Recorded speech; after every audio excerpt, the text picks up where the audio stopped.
যে নিউরন গুলো থাকবে সেগুলোকে বলে প্রি গ্যাংলিয়নিক নিউরন, আর গ্যাংলিয়নের পরের যে নিউরন সেগুলোকে কি বলে পোস্ট গ্যাংলিয়নিক নিউরন। আচ্ছা, তাহলে হচ্ছে লোকেশনটা কি প্রি গ্যাংলিয়নিক নিউরনের সিম্প্যাথেটিকের ক্ষেত্রে? প্রি গ্যাংলিয়নিক নিউরনটা কোথায়? সিম্প্যাথেটিকের ক্ষেত্রে প্রি গ্যাংলিয়নিক নিউরনটা থাকে হচ্ছে থোরাকোলাম্বার আউটফ্লো। কোথায় থাকবে? Thoracolumbar outflow. তার মানে কি থোরাকোলাম্বার আউটফ্লো মানে কি? এই যে স্পাইনাল কর্ড আছে, স্পাইনাল কর্ডের থোরাসিক সেগমেন্ট এবং লাম্বার সেগমেন্ট, এটা হচ্ছে সিম্প্যাথেটিক হিসেবে কাজ করে। স্পাইনাল কর্ড কি আমার সেন্ট্রাল নার্ভাস সিস্টেমের অংশ, তাই না? কিন্তু সেটার সেগমেন্ট দেখেন আবার পেরিফেরাল নার্ভাস সিস্টেমে যেও কাজ করতেছে। তাহলে এই যে থোরাসিক এবং লাম্বার আউটফ্লোটা যদিও সে সেন্ট্রাল নার্ভাস সিস্টেমের অংশ, কিন্তু সে কিন্তু সিম্প্যাথেটিক হিসেবেও কাজ করতেছে। থোরাসিক 1 থেকে lumbar 2 segment of the spinal cord হচ্ছে থোরাকোলাম্বার আউটফ্লো, এবং এটা কি হিসেবে কাজ করবে? সিম্প্যাথেটিক নার্ভাস সিস্টেমের অংশ। বুঝতে পারছেন? আপনাদেরকে পরীক্ষাতে এটা জিজ্ঞাসা করা হয় যে সিম্প্যাথেটিক নার্ভ কারা, আপনারা হা করে বসে থাকেন। আবার যদি জিজ্ঞাসা করা হয় সিম্প্যাথেটিক আউটফ্লো কি, তখন ঠিকই বলতে পারেন, কিন্তু নার্ভ কারা সেটা আর বলতে পারেন না। তাই এটা জিজ্ঞাসা করলে বলতে পারবেন যে প্রি গ্যাংলিয়নিক নিউরন কোথেকে আসে সেটা বলতে পারতেছেন, কিন্তু কোনটা নার্ভ এটা বলতে পারেন না। এই হচ্ছে আপনাদের অবস্থা। একদম ডিরেক্ট কোশ্চেন না করলে কোনো কিছু অ্যান্সার করতে পারেন না। সিম্প্যাথেটিক নার্ভ কারা? থোরাসিক এবং lumbar segment of the spinal cord. কত থেকে? থোরাসিক 1 থেকে লাম্বার 2 পর্যন্ত। এটা হলো সিম্প্যাথেটিক। আর প্যারাসিম্প্যাথেটিক কারা? প্যারাসিম্প্যাথেটিক হচ্ছে cranial sacral outflow. Cranio sacral outflow. তাহলে ক্রেনিয়াল নার্ভ কোনটা কোনটা? ক্রেনিয়াল নার্ভ হচ্ছে, এটা মুখস্থ রাখবেন একদম ভালো মতো, 3, 7, 9, 10। 3, 7, 9, 10 ক্রেনিয়াল নার্ভের নিউক্লিয়াস। আর স্যাক্রাল কোনটা? স্পাইনাল কর্ডের স্যাক্রাল 2, 3, 4 আউটফ্লো। কোনটা? 2, 3, 4 segment of the spinal cord. তাহলে এই 7টা হচ্ছে প্যারাসিম্প্যাথেটিক। 3, 7, 19 ক্রেনিয়াল নার্ভের নিউক্লিয়াস এবং sacral 2, 3, 4 segment of the spinal cord, এই 7টা হচ্ছে প্যারাসিম্প্যাথেটিক। মনে থাকবে? জি ম্যাম। ম্যাম তো সিম্প্যাথেটিক কি হচ্ছে থোরাস 1 থেকে লাম্বার 2? হ্যাঁ, থোরাসিক 1 থেকে lumbar 2 segment of the okay ma'am. Spinal cord. ঠিক আছে? কারণ কি লাম্বার 2 পরে কিন্তু নার্ভ নাই, নাম্বার 2 পরে কিন্তু ওই যে কোনাল ইয়া হয়ে যায় স্পাইনাল কর্ডটা।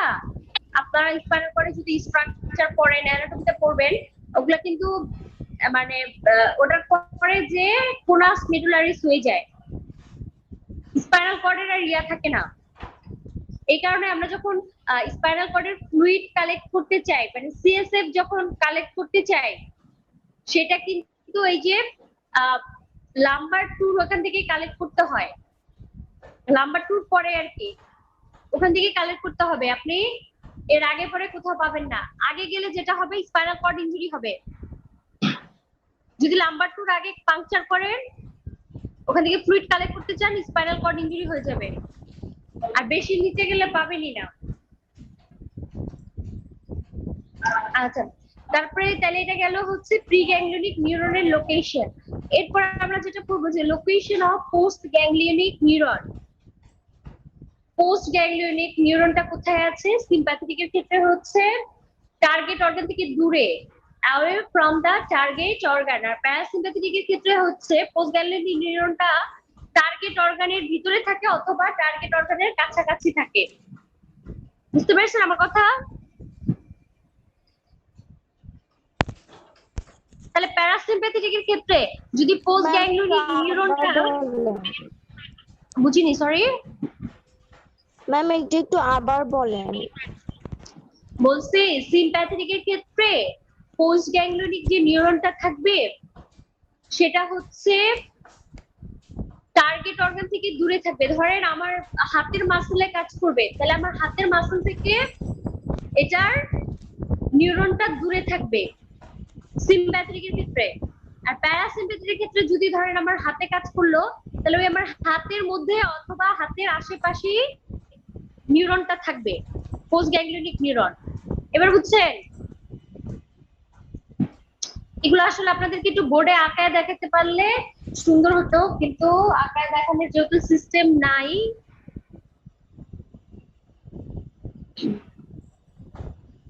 তাহলে এটা হচ্ছে আপনার এখন কথা হচ্ছে যদি পোস্ট গ্যাংলিয়নিক নিউরনটা প্যারাসিম্প্যাথেটিক ক্ষেত্রে টার্গেট অর্গানে অথবা টার্গেট অর্গানের কাছাকাছি হয়, তাহলে এটা ফাইবারটা কিরকম হবে? ছোট হবে না বড় হবে বলেন তো? ম্যাম ছোট হবে। টার্গেট ছোট হবে, কারণ টার্গেট অর্গানের কাছেই ওর নিউরন যদি ওইখানে থাকে, তাহলে টার্গেট অর্গান থেকে মেজার করলে অল্প একটু হবে, তাই না? তাহলে প্যারাসিম্প্যাথেটিকের ক্ষেত্রে কিন্তু পোস্ট গ্যাংলিয়নিক ফাইবারটা শর্ট। তাহলে ওর পোস্ট গ্যাংলিয়নিক ফাইবার যদি শর্ট হয়, তাহলে প্রি গ্যাংলিয়নিক ফাইবারটা কি হবে? লং হবে। লং হবে।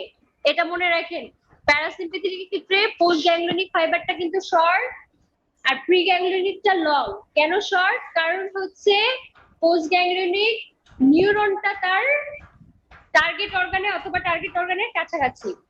তাহলে সিম্প্যাথেটিকের উল্টা, যেহেতু টার্গেট অর্গান থেকে দূরে পোস্ট গ্যাংলিয়নিক নিউরন, তাহলে তার ফাইবারটা অনেক বড় হবে, তাহলে ফাইবারটা লং হবে পোস্ট গ্যাংলিয়নিক।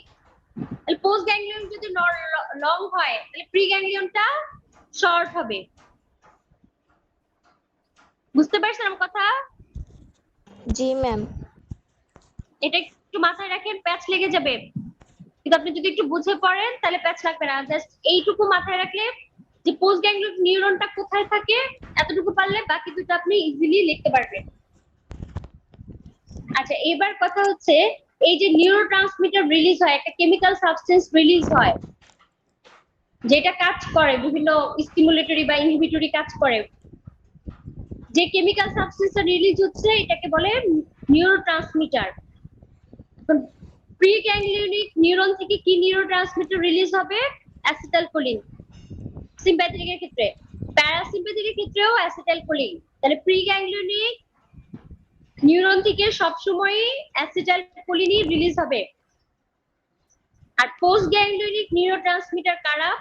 পোস্ট গ্যাংলিয়ন থেকে সিম্প্যাথেটিকের ক্ষেত্রে হচ্ছে নরঅ্যাড্রেনালিন, আর প্যারাসিম্প্যাথেটিকের ক্ষেত্রে অ্যাসিটাইলকোলিনই রিলিজ হবে। আচ্ছা, এবার আসেন কাজে। এগুলো হচ্ছে অ্যানাটমিক্যাল পার্থক্য তাদের। আর ফিজিওলজিক্যাল পার্থক্য যদি আপনি বলেন, তার মানে ফাংশনে কি কি পার্থক্য আছে, এটা মনে রাখবেন যে সিম্প্যাথেটিক অলওয়েজ হচ্ছে ইমার্জেন্সিতে কাজ করে, ফাইট এন্ড ফ্লাইট বলি আমরা। মানে হচ্ছে আপনি যখন যত ইমার্জেন্সি কন্ডিশন আছে, আপনি যত দৌড়াদৌড়ি, লাফালাফি, ঝাপাঝাপি যা কিছু করবে, তখন কাজ করবে সিম্প্যাথেটিক নার্ভাস সিস্টেম। আর যখন আপনি রেস্টে থাকবেন, কমফোর্টের সময়, আপনার বডি কমফোর্টের সময় যখন আপনি রেস্টে থাকবেন, তখন কাজ করবে হচ্ছে প্যারাসিম্প্যাথেটিক। বুঝতে পারছেন আমার কথা? জি ম্যাম। জি ম্যাম। আচ্ছা, তাহলে আমাকে বলেন, হার্ট রেট যদি আমি চিন্তা করি, হার্ট রেটটা কে বাড়াবে, সিম্প্যাথেটিক না প্যারাসিম্প্যাথেটিক? সিম্প্যাথেটিক। Ma'am sympathetic. অবশ্যই সিম্প্যাথেটিক, কারণ দৌড়াদৌড়িতে আপনার কি হার্ট রেট কম থাকে না বেশি থাকে? দৌড়ানোর সময়, এক্সারসাইজ করার সময় বেশি বেশি বেশি থাকে। বেশি থাকে। তাহলে দৌড়াদৌড়ি, এক্সারসাইজ এগুলোতে কে কাজ করবে? সিম্প্যাথেটিক। সিম্প্যাথেটিক। তাহলে সিম্প্যাথেটিক হার্ট রেট বাড়ায় আর প্যারাসিম্প্যাথেটিক কমায়। ব্লাড প্রেশার বাড়াবে সিম্প্যাথেটিক। বাড়াবে। সিম্প্যাথেটিক বাড়াবে, প্যারাসিম্প্যাথেটিক কমাবে। তারপরে রেসপিরেটরি রেট সিম্প্যাথেটিকে বাড়বে, প্যারাসিম্প্যাথেটিক সিম্প্যাথেটিক বাড়বে, প্যারাসিম্প্যাথেটিক কমাবে। ঠিক আছে, তাহলে এই টাইপের যত কিছু আছে আপনি খালি জাস্ট চিন্তা করবেন, এক্সারসাইজের সময় যা যা বাড়ে আমাদের সবগুলা সিম্প্যাথেটিক বাড়াবে, এটুকু মাথায় রাখবেন। এক্সারসাইজে সিম্প্যাথেটিক কাজ করে, তাহলে আপনি এগুলা ইজিলি লিখতে পারবেন। আচ্ছা, এবার আসেন হচ্ছে পিউপিলে কি করে চোখে? ফিজিওলজিক্যাল ফাংশন না ওর সিম্প্যাথেটিক আর বুঝি না, প্যারাসিম্প্যাথেটিক। সরি ম্যাম বুঝি এগুলো নাই আমি। ফিজিওলজিক্যাল ফাংশন না? হ্যাঁ ফিজিওলজিক্যালি তো, এটা তো আমার বডির Okay, normal ma'am. Function, normal function হলেই সেটা ফিজিওলজিক্যাল, আর যখন ডিজিজ মানুষের কোনো কাজ হবে সেগুলো হচ্ছে প্যাথোলজিক্যাল ফাংশন, ডিজিজে যেটা হয়। আর নরমাল মানুষের যেটা হবে সবই হচ্ছে ফিজিওলজিক্যাল ফাংশন, নরমাল মানেই ফিজিওলজি। আচ্ছা তাহলে এটা গেল, এবার আসেন পিউপিলে। পিপিল কি? পিপিল হচ্ছে এই যে চোখের আমাদের যে কালো অংশটা, তাই না? চোখের যে জি কালো অংশটা, ম্যাম। এটাকে বলে কর্নিয়া। কালোর মধ্যে আরেকটা কালো আছে, আছে না? জি ম্যাম। ম্যাম ওটা হচ্ছে পিউপিল। আবার এই যে কর্নিয়ার এখানে কি আছে? আইরিশ। কারো কালো হয়, কারো নীল হয়, কারো গ্রে কালার হয়, কারো হ্যাজেল হয়, তাই না? এটা কি? আইরিশ। আর এই আইরিশের মধ্যে আরেকটা যে কালো আছে ওটা কি? পিউপিল। বুঝতে পারছেন পিউপিল কোনটা? জি ম্যাম। আচ্ছা এখন এই পিউপিলটা, সিম্প্যাথেটিক নার্ভাস সিস্টেম পিউপিলটাকে ডায়ালেট করবে, এটা মনে রাখেন। সিম্প্যাথেটিক কি করে? পিউপিলকে ডায়ালেট করে, বড় করে। আর প্যারাসিম্প্যাথেটিক পিউপিলকে কনস্ট্রিক্ট করে, ছোট করে। সিম্প্যাথেটিক বড় করবে, প্যারাসিম্প্যাথেটিক ছোট করবে। এই যে ক্লিওপেট্রা, ক্লিওপেট্রা নাম তো সবাই জানেন, তাই না? জি ম্যাম। উনি কিন্তু অ্যাট্রোপিন লাগাতো, যে দুতরা লাগাতো চোখে, বুঝছেন? অ্যাট্রোপিন কি করে জানেন? সিম্প্যাথেটিক নার্ভাস সিস্টেমের উপর কাজ করে। সে যেহেতু দুতরা লাগাতো চোখ বড় করার জন্য, চোখ যাতে বড় দেখা যায়, বুঝছেন? তখন তার কাছে এটাই ইয়া হতো যে এটাতে চোখ সুন্দর দেখা যায়, এই কারণে সে দুতরা শুদ্ধ চোখের মধ্যে লাগাইতো। কি ভয়াবহ চিন্তা করেন। আচ্ছা তাহলে পিউপিলটা ডায়ালেট করবে হচ্ছে সিম্প্যাথেটিক, আর প্যারাসিম্প্যাথেটিক কনস্ট্রিক্ট করবে। মেটাবলিজমের ক্ষেত্রে কি হবে? মেটাবলিজমের ক্ষেত্রে যেটা হচ্ছে কোনো কিছু ভাঙা, যেখানে আমার শক্তি দরকার হয় ভাঙতে, তাই না? সেখানে কি করবে? আপনার ভাঙা ভাঙির কাজ করবে সিম্প্যাথেটিক। তাহলে ক্যাটাবলিজম করে সিম্প্যাথেটিক, আর প্যারাসিম্প্যাথেটিক কি করবে? তৈরি করবে, সিনথেসিস। অ্যানাবলিজম করবে প্যারাসিম্প্যাথেটিক। কিন্তু দেখেন এগুলো সব কিন্তু একই ধাঁচের ফাংশন, বাট ভিসেরাল ফাংশনের ক্ষেত্রে উল্টা। এটা মাথায় রাখেন, ভিসেরাল ফাংশন কিন্তু উল্টা। সবকিছু কিন্তু সিম্প্যাথেটিক বাড়াচ্ছে, প্যারাসিম্প্যাথেটিক কমাচ্ছে, কিন্তু ভিসেরাল ফাংশন হচ্ছে উল্টা। ভিসেরাল ফাংশনের ক্ষেত্রে সিম্প্যাথেটিক ভিসেরাল ফাংশনটা স্লো করবে, আর প্যারাসিম্প্যাথেটিক হচ্ছে ভিসেরাল ফাংশন বাড়িয়ে দিবে। তার মানে কি? আমাদের মিকচুরেশন, এই যে আপনার মানে আপনি ইউরিন পাস করা, স্টুল পাস করা, মানে মিকচুরেশন, ডেফিকেশন, এগুলো সব কিছু কিন্তু প্যারাসিম্প্যাথেটিক করায়। বুঝতে পারছেন? তাহলে ভিসেরাল ফাংশন বাড়ায় প্যারাসিম্প্যাথেটিক, তাহলে যে কোনো সিক্রেশন, মিকচুরেশন, ডেফিকেশন, এগুলো সব করবে কে? প্যারাসিম্প্যাথেটিক। আর সিম্প্যাথেটিক এগুলো কমায় দিবে। বুঝতে পারছেন আমার কথা? জি জি ম্যাম। ম্যাম। এগুলো কিন্তু ভাইবাতে জিজ্ঞাসা করে। তাহলে এই যে আপনি যখন পরীক্ষা দিতে যান, মিকচুরেশন বেড়ে যায়, তখন কে করে? প্যারাসিম্প্যাথেটিক। টেনশনে দেখবেন পরীক্ষা দিতে গেলে মিকচুরেশন বেড়ে যায়, এটা করে কে? প্যারাসিম্প্যাথেটিক। আচ্ছা function of autonomic nervous system কিন্তু অলরেডি আমাদের পড়া হয়ে গেছে। এই সিম্প্যাথেটিক প্যারাসিম্প্যাথেটিক কিন্তু অটোনমিক নার্ভাস সিস্টেম, তাই না? তাহলে এই দুইটা কাজ জানলেই অটোনমিক নার্ভাস সিস্টেমের ফাংশন পড়া শেষ, তাই তো? জি ম্যাম। আচ্ছা তাহলে কি সিম্প্যাথেটিক নার্ভাস সিস্টেমের কাজ কি? তাহলে আমাদের বডিকে প্রিপেয়ার করে অ্যাকশনের জন্য। ইমার্জেন্সি কন্ডিশনে সিম্প্যাথেটিক কাজ করে। তার মানে কি কি বাড়াবে? আমার respiration, blood pressure, heart rate, মাসেলের ব্লাড ফ্লো, যা কিছু আছে সব বাড়াবে সিম্প্যাথেটিক। পিপিল ডায়ালেট করবে, ক্যাটাবলিজম করবে, আর ভিসেরাল ফাংশন কমাবে, স্লো করবে, তাহলে এটা সিম্প্যাথেটিকের কাজ। প্যারাসিম্প্যাথেটিক কাজ উল্টা, তাহলে প্যারাসিম্প্যাথেটিক কি করবে? Respiration, blood pressure, heart rate, blood flow সব কমাবে, পিপিল কে কনস্ট্রিক্ট করবে, অ্যানাবলিজম করবে এবং ভিসেরাল ফাংশনকে বাড়াবে। বুঝলেন? জি ম্যাম। আচ্ছা ঠিক আছে, তাহলে এটা কিন্তু শেষ। এরপরে আমাদের কি নিউরন না? জি নিউরনটা ম্যাম। একটু বের করে, নিউরন আমাদেরই পারার কথা, আপনারা আমাকে বলবেন নিউরন বলেন, নিউরন কি?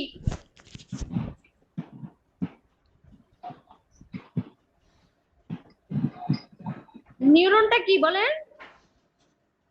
ম্যাম নিউরন হচ্ছে structure and functional unit of হচ্ছে নার্ভাস সিস্টেম। এটা মাথায় রাখেন। আপনারা কি বলেন জানেন? আপনারাই বলছেন, এই যে পরীক্ষা দিলেন আপনাদের ব্যাচই বলছে, কি বলছে? Structural and functional unit of kidney. Neuron বলছে কি? Structural and functional unit of kidney.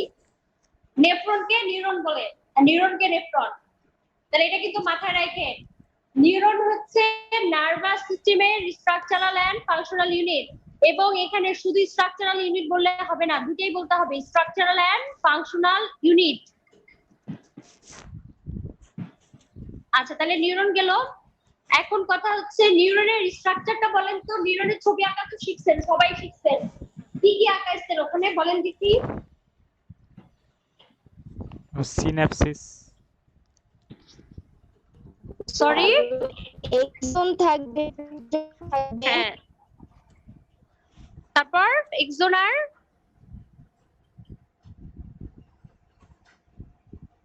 Dendrite. Dendrite. আর কি থাকেননি? এক্সন, ডেনড্রাইট আর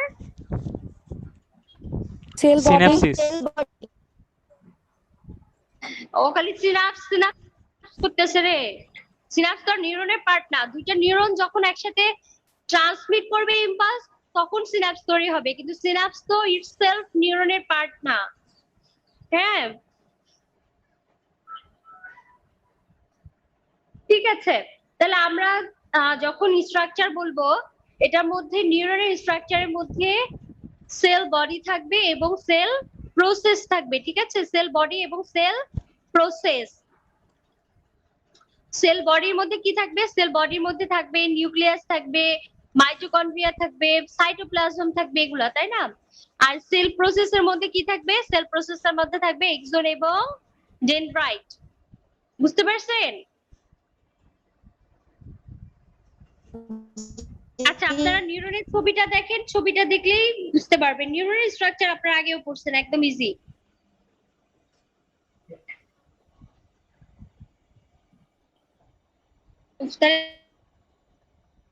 এবং সেল প্রসেস, প্রসেসের মধ্যে কি থাকবে? এক্সন এবং ডেনড্রাইট।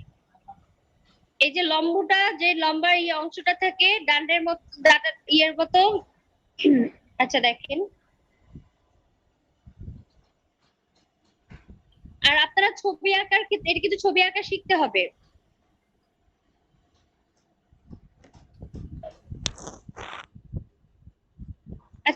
দেখতে পাচ্ছেন ছবি? জি ম্যাম। কি ব্যাপার নেই। আচ্ছা আপনারা যখন ছবিটা আঁকবেন, এটা বাঁকা করে আঁকার থেকে সোজা করে আঁকলে ভালো, জিনিসটা সুন্দর দেখা যায়। হ্যাঁ, আমি যদিও শীটে হয়তো বাঁকা করে দেয়া আছে, ওটাকে সোজা করে ফেলবেন। বাঁকা জিনিসটাকে জাস্ট সোজা করবেন। বুঝিনি কি? Okay ma'am. আচ্ছা ঠিক আছে, তাহলে এখানে দেখেন, এই যে লম্বা যে অংশটা সেটা কি? এক্সন। আর সেল বডি থেকে যে শাখা প্রশাখা যুক্ত যে প্রসেস গুলা বের হয়েছে ওটা কি? ডেনড্রাইট। ভিতরে নিউক্লিয়াস আছে, মাইটোকন্ড্রিয়া থাকে, আর নিউক্লিয়াসের চারপাশের অংশটা কি? সাইটোপ্লাজম। আর এই যে এক্সন গুলা, যে সেল গুলা দিয়ে তৈরি, এক্সনের চারপাশে যে কভারিংটা থাকে ওটা কি? ওটা হচ্ছে মাইলিন শীট। মাইলিন শীট গুলা কি দিয়ে তৈরি হয়? সোয়ান সেল দিয়ে। যে সেল গুলা দিয়ে তৈরি হয় সেটাকে বলে সোয়ান সেল। সোয়ান সেলের মাঝখানে মাঝখানে দেখেন গ্যাপ আছে, গ্যাপ আছে না? জি ম্যাম। হ্যাঁ, এই গ্যাপ গুলাকে বলা হয় নোড অফ র্যানভিয়ার। গ্যাপ গুলাকে কি বলা হয়? Node of Ranvier. আচ্ছা, আর যেখানে আপনার এক্সনটা শেষ হইছে সেখানে কি আছে? Axon terminal. Axon terminal. আর এক্সন যেখানে শুরু হয় সেটাকে বলে এক্সন হিলক। শুরুর জায়গাটাকে বলে এক্সন হিলক, আর শেষ হয় কোথায়? Axon terminal. দেখেন শাখা পোশাকের মতো করে মূলের মতো শেষ হয়েছে, ওটা কি এক্সন টার্মিনাল। ওটার সামনে আবার একটু বাটনের মতো থাকে, একদম লাস্টে বাটন থাকে, সেটাকে বলে টার্মিনাল বাটন। তাহলে এগুলা হচ্ছে স্ট্রাকচার, নিউরনের স্ট্রাকচার। স্ট্রাকচারটা বুঝতে পারছেন নিউরনের? জি ম্যাম। আচ্ছা, এখন যেটা কথা, এক্সন ডেনড্রাইটের মধ্যে কিছু পার্থক্য আছে, আমি এমনি বলে যাই, এটা অলরেডি কিছু দেখতেই পাচ্ছেন যেগুলো ছবিতে। এক্সন কয়টা বলেন তো, আপনারা বলেন, এক্সন কয়টা থাকে? ম্যাম একটা থাকে। একটা। ডেনড্রাইট? অনেকগুলো। অনেকগুলো, মাল্টিপল। আচ্ছা, বড় কে লম্বা কে, এক্সন না ডেনড্রাইট? ম্যাম একজন বড়। এক্সন লঙ্গার, ডেনড্রাইট শর্ট। ব্রাঞ্চ কার আছে দেখেন, শাখা প্রশাখা কার আছে, এক্সনের না ডেনড্রাইটের? ম্যাম ডেনড্রয়েটে শাখা পোশাক আছে। হ্যাঁ, তার মানে ডেনড্রাইট ব্রাঞ্চ, আর এক্সন হচ্ছে নন ব্রাঞ্চ বা আনব্রাঞ্চ, যা খুশি বলেন। আচ্ছা, এইবার আমাকে বলেন এক্সনটা শুরু হয়েছে কোথা থেকে? সেই জায়গাটার নাম কি বললাম? একটু আগে বলছি, কি বলছি?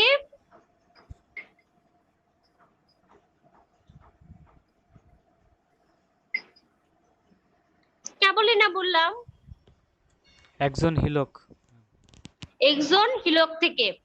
আর ডেনড্রাইটটা কোথা থেকে শুরু হয়েছে? ছবিটা দেখেন, ছবিতেই দেখা যাচ্ছে ডেনড্রাইট শুরু হয়েছে কোথা থেকে?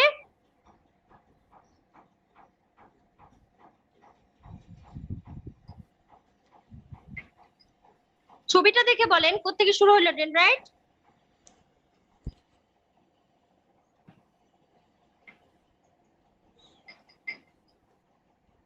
আমার কথা কি শুনতে পাচ্ছেন? জি ম্যাম। ম্যাম। ছবি দেখে বুঝতেছেন না? সেল বডি থেকে শুরু হয়েছে না ডেনড্রাইট? দেখেন, জি ম্যাম। তাহলে ডেনড্রাইটের অরিজিন কোথায়? Sell body. আচ্ছা, তারপরে অনেক পার্থক্য, আপনি আরো বানায় বানায় বহুত পার্থক্য লিখতে পারেন। দেখেন এক্সনের মধ্যে এই যে ফোটা ফোটা থাকে এক্সনের মধ্যে, সেটাকে বলে নিসেল গ্রানুল। তাহলে এই দানাগুলা কোথায় থাকবে? এক্সনে থাকবে। ডেনড্রাইটে কোনো দানা নাই, অ্যাবসেন্ট। কাজ কি এক্সন আর ডেনড্রাইটের? এক্সন কি করে? ইম্পালসটাকে সেল বডি থেকে দূরে নিয়ে যায়, আর ডেনড্রাইট কি করে? ইম্পালসটাকে সেল বডির দিকে নিয়ে আসে।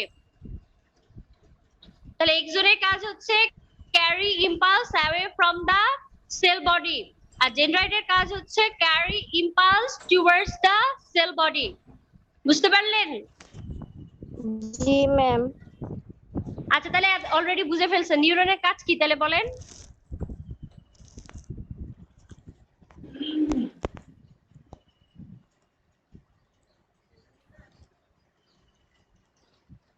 নিউরনের কাজ কি? সিগন্যাল ট্রান্সমিট করে। সিগন্যাল ট্রান্সমিট বা ইম্পালস ট্রান্সমিট করা। তাহলে আরেকটু সুন্দর করে বললে, আমি তো প্রথমে ইম্পালস ট্রান্সমিট করতে পারবো না, তাই না? আমার যখন বাইরে থেকে একটা ইম্পালস আসবে, আমাকে প্রথম ইম্পালসটাকে রিসিভ করতে হবে। তাহলে রিসেপশন, রিসিভ করার পরে কি করব? আমি ইম্পালসটাকে সামনে নিয়ে যাব, তারপরে কন্ডাকশন করব। এবং একটা ইম্পালস তো আসে না, আমাদের অনেক অনেক নিউরন, তার মানে অনেকগুলি ইম্পালস একসাথে আসে। তাহলে এই যে ইম্পালস গুলো আসতেছে, প্রত্যেকটার মধ্যে কিন্তু সমন্বয় করতে হয়, কোঅর্ডিনেশন করতে হয়। তাহলে ইন্টিগ্রেশন করবে, প্রত্যেকটার মধ্যে একটার সাথে একটা ইম্পালসকে ইন্টিগ্রেট করবে, সমন্বয় করবে, এবং ইন্টিগ্রেট করার পরে যে ফাইনালি যে ইম্পালসটা আমার আসবে সেটাকে ট্রান্সমিট করবে, একটা নিউরন থেকে আরেকটা নিউরনে নিয়ে যাবে। ট্রান্সমিট করার উদ্দেশ্য কি? এই ট্রান্সমিট করে এটা আলটিমেটলি আমার ব্রেইনে নিয়ে যাবে। বুঝতে পারলেন? জি ম্যাম। আচ্ছা, তাহলে এটা কিন্তু নিউরনের কাজ। আপনারা খুবই আশ্চর্যজনক, যেটা ক্লাস 6 থেকে মনে হয় পড়েন নিউরন, তারপরেও পরীক্ষার মধ্যে যে নিউরনের কাজ বলতে পারেন না। আর আমাদের বডিতে কিন্তু আপনার 100 বিলিয়ন নিউরন থাকে, অনেক, এবং এজিং প্রসেসে বয়স বাড়ার সাথে সাথে নিউরনের নাম্বার কমতে থাকে। আর নিউরন কিন্তু পার্মানেন্ট টিস্যু, এটা কিন্তু কখনোই সেল ডিভিশন হবে না। যা নষ্ট হয়েছে, নষ্ট মানে নষ্ট, ওটা আর রিগেইন মানে রিজেনারেট করবে না, পুনরায় আর তৈরি হবে না। বুঝতে পারছেন? এই কারণে বয়স বাড়ার সাথে সাথে মেমোরি লস হতে থাকে, যেটা গেছে গেছে, ওটা ঠিক হবে না।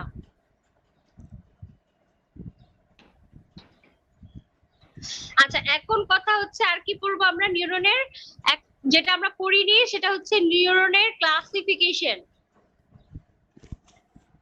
তাহলে নিউরন থেকে আমরা নিউরন কাকে বলে, নিউরনের স্ট্রাকচার ছবিটা দেখলাম, নিউরনের ফাংশন পড়লাম, কতগুলি নিউরন থাকে সেটা জানলাম। বাকি আছে কি নিউরনের ক্লাসিফিকেশন। তাহলে ক্লাসিফিকেশন অফ নিউরনটা একটু দেখেন।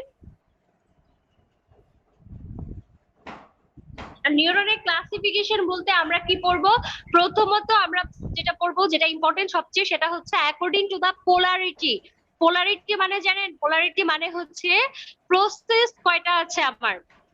প্রসেস কি কি বললাম? এক্সন এবং ডেনড্রাইট, তাই তো? তাহলে আমার প্রসেস কতগুলি আছে সেটার উপর ডিপেন্ড করে করা হয় অ্যাকর্ডিং টু দা পোলারিটি। এই পোলারিটি অনুযায়ী আছে কি কি? ইউনিপোলার, বাইপোলার, মাল্টিপোলার এবং সিউডো ইউনিপোলার। ইউনিপোলার কিন্তু নামেই বোঝা যাচ্ছে, তাই না? ইউনিপোলার মানে কি বলেন তো?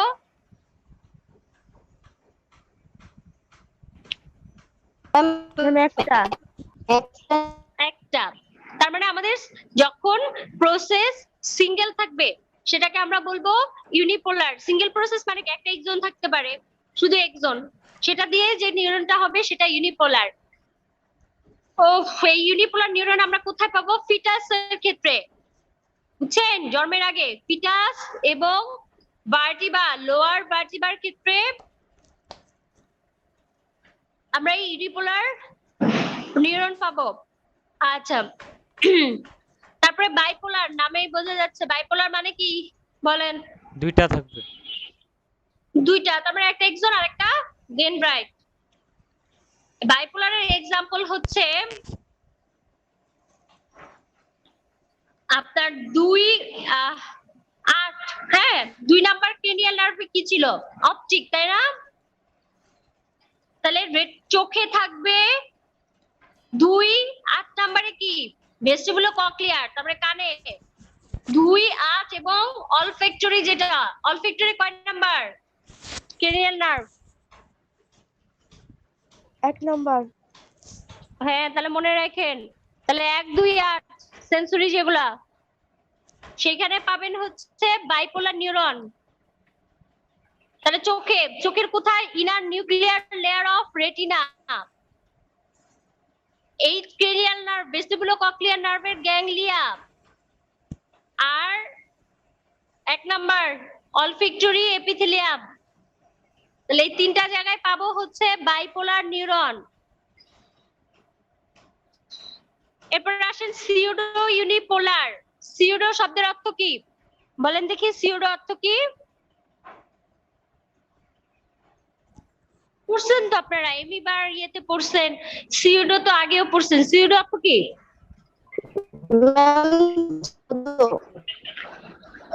বুঝিনি, সরি। এক বা দুইয়ের অধিক। সিউডো অর্থ হচ্ছে ফলস, মিথ্যা। তাহলে সিউডো ইউনিপোলার মানে কি? মিথ্যা ইউনিপোলার। তার মানে হচ্ছে সে বেসিক্যালি বাইপোলার, কিন্তু এমন ভাবে থাকে তারা দেখে মনে হয় ইউনিপোলার। আসলে সে বাইপোলার, কিন্তু তাকে দেখে মনে হয় ইউনিপোলার। তার এটা হচ্ছে সিউডো ইউনিপোলার, এটার এক্সাম্পল হচ্ছে dorsal root ganglia. Dorsal root, ventral root এগুলা খুব এগুলা অ্যানাটমির পড়ায়। ডরসাল রুট, ভেন্ট্রাল রুট হচ্ছে স্পাইনাল কর্ডের রুট। হ্যাঁ, এই ব্রাকিয়াল প্লেক্সাসের এই ছবি এগুলা মানে আমার পক্ষে পড়ানো সম্ভব না, এগুলা অ্যানাটমির পড়া, অ্যানাটমিতে দেখে নিয়েন। এখন মনে রাখেন ডরসাল রুট গ্যাংলিয়া হচ্ছে সিউডো ইউনিপোলার। আর মাল্টিপোলার কারা? মাল্টিপোলার তো নামেই বোঝা যাচ্ছে, তার মানে এক্সন একটা, ডেনড্রাইট অনেক অনেক থাকবে, এটা হচ্ছে মাল্টিপোলার। মাল্টিপোলারের এক্সাম্পল হচ্ছে pyramidal cell of the cerebral cortex. ব্রেইনের যে সেরেব্রাম আছে, সেরেব্রামকে যখন আমরা ভাগ করি সেটাকে আমরা সেরেব্রাল কর্টেক্স বলি। সেরেব্রাল কর্টেক্স এর মধ্যে পিরামিডাল সেল থাকে, মোটর যে সেলগুলো ওটাকে বলে পিরামিডাল সেল। তাহলে ওই পিরামিডাল সেলগুলো হচ্ছে মাল্টিপোলার। আচ্ছা, এটুকু বুঝছেন? জি ম্যাম। তারপরে আসছে according to the size of neuron, নিউরনটা কতটুকু লম্বা সেই অনুযায়ী হচ্ছে Golgi type 1, Golgi type 2।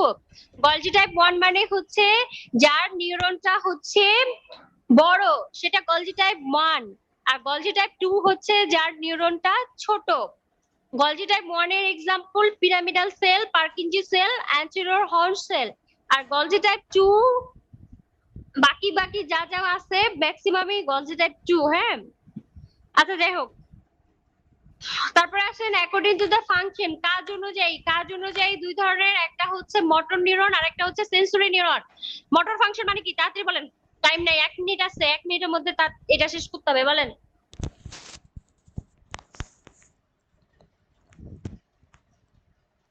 Ma'am motor function হচ্ছে নার্ভাস সিস্টেম থেকে যদি ইম্পালস আমাদের বডিতে ট্রান্সমিট হয় তো এটা হবে মোটর মানে ফাংশন। ইফেক্টর অর্গানে, তাহলে ইম্পালসটা যখন ব্রেন থেকে ইফেক্টর অর্গানে আসবে যেটা দিয়ে আমি কাজ করব ওটা হচ্ছে আমার মোটর নিউরন। তাহলে মোটরের আরেকটা নাম হচ্ছে ইফারেন্ট। মি মনে রাখেন, আমি মি, এম ই। তাহলে মোটর হচ্ছে ইফারেন্ট। আর সেন্সরি মানে কি? ইফেক্টর অর্গান থেকে ইম্পালসটাকে ব্রেনে নিয়ে যাবে। তাহলে সেন্সরির আরেকটা নাম হচ্ছে অ্যাফারেন্ট। ঠিক আছে, সেন্সরি অথবা অ্যাফারেন্ট, বুঝতে পারলেন? জি ম্যাম। এই বুঝছেন? জি ম্যাম। ম্যাম ক্লাস শেষ হলে আচ্ছা, কি আবার লাস্ট ঢুকবো ওয়ান। আমরা? না, ঢোকা লাগবে না। According to the position, position অনুযায়ী হচ্ছে upper motor neuron, lower motor neuron.